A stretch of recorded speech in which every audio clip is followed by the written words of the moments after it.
मैं उनके घर में पला बड़ा। विनोद भैया भी अभी गए, विनोद भैया वगैरह, मैं उधर 2-3 लड़के, हम लोग 6-7 लड़के ग्रुप है हमारा। अभी तो कुछ फॉरेन में भी चले गए और हम यहाँ पर है। और लोग बोलते थे बहुत बार पास्टर जी को घर पे आके, आंटी को खासकर बोलते थे, इसीलिए आंटी चिढ़ जाती थी, चिल्लाती थी कि तुम्हारे बेटे भूखे मर जाएंगे, भीख मांगेंगे, क्या क्या नहीं बोलते थे। कोई भी इन्हें स्वाभाविक है। और हमें भी बोलते थे इनके साथ रहोगे, हमारे घर के भी बोलते इनके साथ रहोगे तो तुम भी लंग लंग हो जाओगे और तुमको कोई पालने वाला नहीं रहेगा, जब तुमको ज़रूरत रहेगी कुछ भी तुमको नहीं मिलेगा, तुम्हारा कुछ भी नहीं होगा, तुम एक घर भी नहीं कर पाओगे, कुछ भी नहीं है ना। मतलब जैसे मामा बोलते घर के लिए बहुत ये होता, अंकल का बिल्कुल ये नहीं था। इतना पैसा घर में क्यों खर्च करना, क्या जरूरत है, अरे ये थोड़ी घर है अपना। बाइबल क्या कहती है, स्वर्ग में तुम्हारे लिए घर है। अरे तुम यहाँ पर टीवी खरीद रहे हो, क्या मतलब है टीवी खरीदने का, प्रभु का डिस्प्ले वहाँ पर बहुत बड़ा, वहाँ पर जब तुमको दिखाई देगा मेरे को जरूरत थी स्टिकर परमेश्वर के वचन की, तुमने टीवी खरीद लिया इतनी महंगी। तो ऐसा उनका स्वभाव था, बहुत स्वभाव था। तो हमको बैठाल के समझाते थे, खासकर हम लोगों, मैं हम बहुत छोटे थे, साइकिल से मैं तो कन्हान, ये जो यहाँ से सॉरी शारदा कंपनी से लेकर मानकापुर पैदल जाता था। उस समय मेरे पास साइकिल भी नहीं थी, कुछ भी नहीं था, मैं कनान में रहता था। छुपके से मैंने बोला एडमिशन कर लिया, हम लोगों ने, हम तीनों ने, मैं डैनी एबल, हम तीनों ने बोल दिया एडमिशन कर लिया, 11th-12th हम वहाँ से करेंगे। लेकिन हम लोग स्कूल नहीं जाते थे, हम लोग पास्टर अंकल का एक ही था, चलो चलो चलो सवेरे उठे, चलो जल्दी चलो सेवा करने जाना। हम उधर गुमथाड़ा, बैलवाड़ा, बोकारा, लोनारा, वो किधर उधर पूरा जंगल जंगल था, बहुत दूर दूर तक कोई नहीं रहता था, वहाँ लेके जाते थे, ब्रदर ऐसे सेवा होती है। और हमें लिटरेचर बांटने में मदद करते थे, तो वो कैलकुलेशन बताते थे, देखो तुमने एक लिटरेचर दिया अंकल, उसने फाड़ दिया, उसने पढ़ा है, तुमने देखा नहीं उसको, उसने पढ़ा यीशु मसीह आपसे प्रेम करता है और फाड़ दिया। उसने जाना है यीशु मसीह को, उसने नाम को सुना है। और वो बम्पर स्टिकर जो बोलते हैं हम लोग चिपकाते हैं गाड़ियों के पीछे, आपने देखा होगा बहुत, जीसस लव्स यू वगैरह, प्रभु यीशु मसीह आपसे प्रेम करता है, यीशु मसीह के पीछे चलो, ये सब जब वो उसका कैलकुलेशन बताते थे। मैं आपको बताना चाहता बस यही इतना ही बोल के मैं आपको समाप्त करूंगा उनके बारे में, क्योंकि सब लोगों ने ज़्यादा से ज़्यादा बता दिया है। और मैं आपको एक भी बात और बताऊंगा कि यानी सेवा में जब हम थे और जब लोगों ने हमसे कहा तुम भूखे मरोगे, तुम्हारा कुछ नहीं होगा, तुम अगर पढ़ाई नहीं करोगे या तुम कुछ नहीं कर पाओगे लाइफ में, तो ये बिल्कुल मेरी उम्र जितनी है मैं उस अनुभव से बता रहा हूँ, मैं आज तक भूखा नहीं मरा हूँ, कभी नहीं मरा हूँ ना। मैंने किसी के पास ऐसे हाथ फैलाया है ना, ऐसे हाथ फैलाया ब्रदर मेरे घर में कुछ ज़रूरत है, मुझे कुछ आपके यहाँ से मिल सकता, कभी नहीं। परमेश्वर ने वो मौका, मेरा जो सेवा किया, मेरे को ये मालूम है, मैंने जो सेवा किया उसका प्रतिफल आज मुझे मिलता है। मैंने बहुत नौकरियां छोड़ी है, बहुत सेवा के लिए, जहाँ बोले ठीक है छोड़ दिया चलो, और मैं दोबारा वो कंपनी में कभी जाता नहीं, और वो बुलाते भी है मैं कभी नहीं जाता। लेकिन प्रभु ने मुझे कभी नहीं छोड़ा ना। मेरे साथ में हम लोगों ने जो स्कूल ड्रॉप आउट करके, मामा ने जो बोला मैं बताता हूँ, स्कूल ड्रॉप आउट करने के बाद भी आज तक हम लोगों अच्छी अच्छी नौकरियां कर चुके हैं, और परमेश्वर ने हमारी बहुत मदद किया है इस सब चीज़ों में। परमेश्वर कभी छोड़ता नहीं है। ये अंकल का आज भी हम लोग फॉलो करते हैं बातों को, और हम आज भी सेवा करते हैं। तो वो स्टिकर का मैं आपको बताना चाहता हूँ, उनकी वो बहुत बहुत इच्छा थी, तो बताते थे ब्रदर आपने स्टिकर लगाया, हाँ लगाया, देखो बोले आज ये गाड़ी यहाँ से निकली है, कहाँ तक जाएगी, बोले हैदराबाद, मुंबई, कलकत्ता, बॉम्बे, बेंगलोर, तो अगर वो वहाँ तक चलेगी तो सोचो उसके पीछे कितने लोग चलते हैं।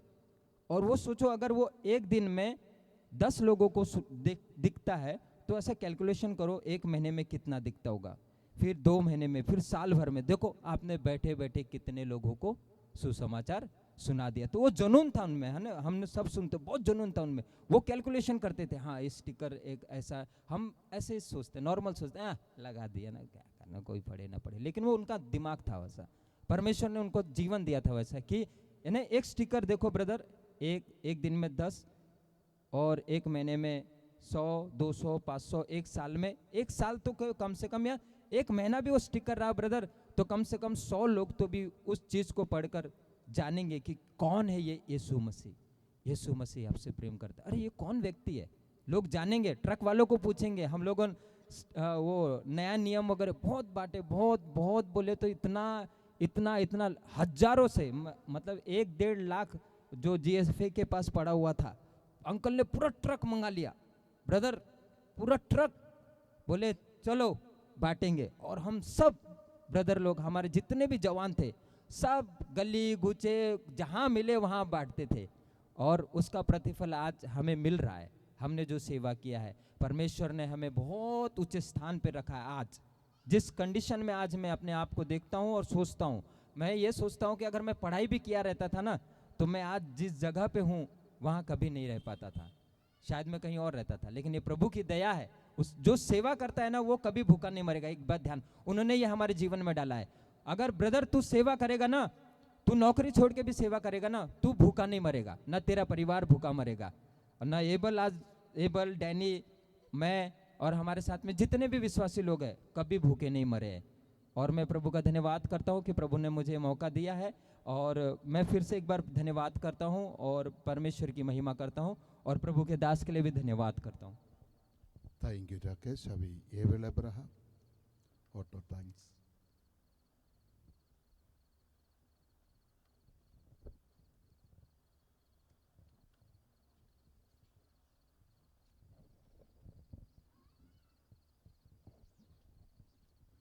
मैं जानता हूँ कि काफ़ी समय हो गया है और मैंने 2-3 पेज का नोट लिख कर लाया था बड़ी मेहनत से, लेकिन मैं नहीं बोलूँगा क्योंकि मैं अगर अपने मन से बोलूँगा, जो कि मैंने कोशिश की थी कल चर्च में, मैं कुछ सेकंड ही टिक पाया, उसके आगे मैं बोल नहीं पाया। इसलिए मैंने कल बोला था कि मैं कुछ बातें जो है मैं लिख के लाऊंगा, बोलना चाहता हूँ, तैयारी है, लेकिन समय बहुत कम है, काफ़ी लेट हो जा रहा है। इतना ही कहना चाहूँगा कि 38 साल मेरे को मेरे पिता के साथ जीने का परमेश्वर ने सौभाग्य दिया, और इस 38 साल में उनको उनके जीवन के द्वारा, चाहे वो आत्मिक रीति हो या हर रीति से, एक उनसे हर दिन कुछ बातें सीखने का परमेश्वर ने मौका दिया करके मैं परमेश्वर को धन्यवाद देता हूँ। मेरा और पापा का बहुत मतलब कभी कभी 36 का आंकड़ा हो जाता था। क्यों? क्योंकि पापा को पॉलिटिक्स देखना है टीवी में, पापा न्यूज़ में बहुत इंटरेस्टेड थे, लेकिन पापा के ज़माने का न्यूज़ नहीं रहा अभी। अभी लोग जो है डिबेट पे बुला के आपस में लड़ाते हैं, तो हम लोग कोशिश करते थे कि वो डिबेट ना देखें। उनको जलेबी बहुत पसंद है, इमरती बहुत पसंद है, तो मेरे को इमरती चाहिए, कचौरी चाहिए, तो मैं बोलता था नहीं लेकर दूंगा। फिर जिद करते थे, मेरी बहन को फ़ोन लगा, बोले वो मेरे को ख़रीद के देगी। तो बहुत सारी बातें हो जाती थी, और लेकिन मैं बोलता था मैं कहीं जा रहा हूँ, आशु समोसा लाना, पाली का समोसा लाना। पहले पापा पाली का, कनान के पाली का समोसा बहुत खाते थे। मैं बोलता नहीं दूंगा, नहीं खरीद के दूंगा, और मैं जाता था। 2017 के बाद से मुझे एहसास था कि मेरे पिताजी कभी ना कभी अचानक चले जाएंगे, जो कि मैं कभी नहीं चाहता था। आप लोग में से कितने लोग ऐसा प्रार्थना करते हैं मेरे को पता नहीं, लेकिन मैं अपने बचपन के एक बहुत ही छोटे उम्र से, जब से मुझे समझ थी कि कोई मरता है, उस बात की जब से मेरे को समझ थी, आप विश्वास नहीं करेंगे, मैं हर दिन प्रार्थना करता था कि प्रभु मेरे माँ बाप का मृत्यु मेरे को कभी देखने ना मिले, उसके पहले तेरा आगमन हो जाना चाहिए। यकीन मानिए मैं हर दिन प्रार्थना करता था। नेहरू हॉस्पिटल कांदरी कनान में हम रहते थे, हम लोग सब लोग एक ही रूम में सोते थे। हमारे पास प्रॉपर बेड नहीं था, लोहे की वो बेड रहती थी, एक ही थी, उसमें हम लोग जो है नीचे बिछा के सोते थे। मेरे दादी के ज़माने का कूलर था लकड़ी का, उसमें हम एमसील लगा के उसकी लीकेज बंद करके हम लोग उसमें पानी भर के हम लोग सब लोग एक लाइन से कूलर पे सोते थे, और वहाँ से एक खिड़की खुली रहती थी, और उस खिड़की के बाहर मेरे को अभी भी बड़ी व्यक्त रीति से याद है, एक हैलोजन लाइट जलते रहता था, जो स्ट्रीट लाइट का एक पीला कलर का लाइट होता है ना रोड पे, हैलोजन लाइट जलता रहता था।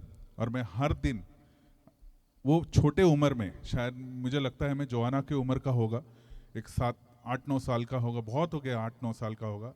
हर दिन मैं रो के प्रार्थना करता था कि मुझे मेरे माँ बाप का मृत्यु नहीं देखना है।